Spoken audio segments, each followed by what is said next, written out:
If you're getting ready to build a computer, I'm gonna give you some advice. Just wait.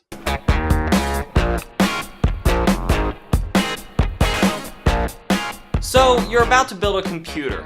Conventional PC wisdom tells you that you should go ahead and build whatever you're gonna build and put as much money as you're willing into it, so set a budget, and then get the best parts available. This is one of the few times that I would recommend foregoing that conventional wisdom and actually just putting off building altogether for a little while. And here's why. First off, AMD is throwing a monkey wrench in the market in both the CPU side and the GPU side in the immediate future. On the CPU side, Ryzen is set to launch at the very end of this month, February, or very early March. Ryzen is expected to compete with high-end Intel parts at much cheaper costs. So even if you end up going Intel for your build at the end of the day, then it won't matter for you except that you'll be paying less. That's because if AMD does come out and compete with their Ryzen CPUs, then Intel will have no choice but to at least dropkick their prices a little bit. And if you're building a PC, that little drop in price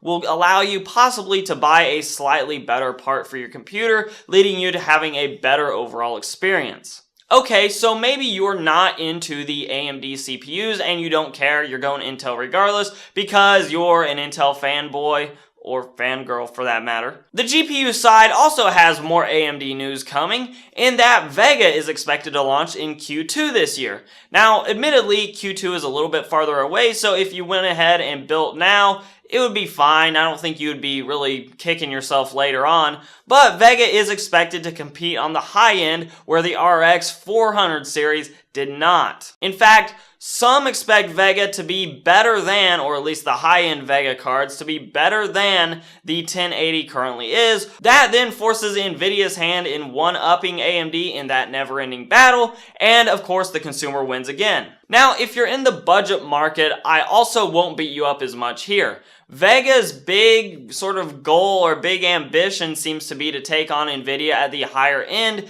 and with such a crowded low end anyways, between cards like the 1050, 1050 Ti, RX 470, RX 480, 1060 3 gig, 1060 6 gig. The low and middle end PC gaming market with graphics cards right now is extremely crowded, so I'm not sure Vega is actually going to be quite as disruptive on the low end as it may be on the high end.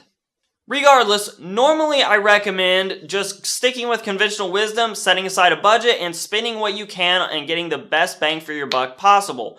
The rare exceptions to that are when you know a new product is coming out. And that exception is even more important when you know that the new product coming out has a very high likelihood of disturbing the market and sort of setting prices in the consumer's favor. So unless you have an insatiable urge to build a computer that cannot wait, I implore you, go ahead and just sit tight for a couple more months, at least until Ryzen, and if you're really patient and you're happy with what you have now, even sit tight until Vega comes out, and then see what the markets do with that. Maybe Ryzen flops, and worst case scenario, you end up building the computer you were going to build anyways. By the way, that's a small chance in my mind. But if AMD is successful on both these ends, prices for performance will be falling, and again, consumers win.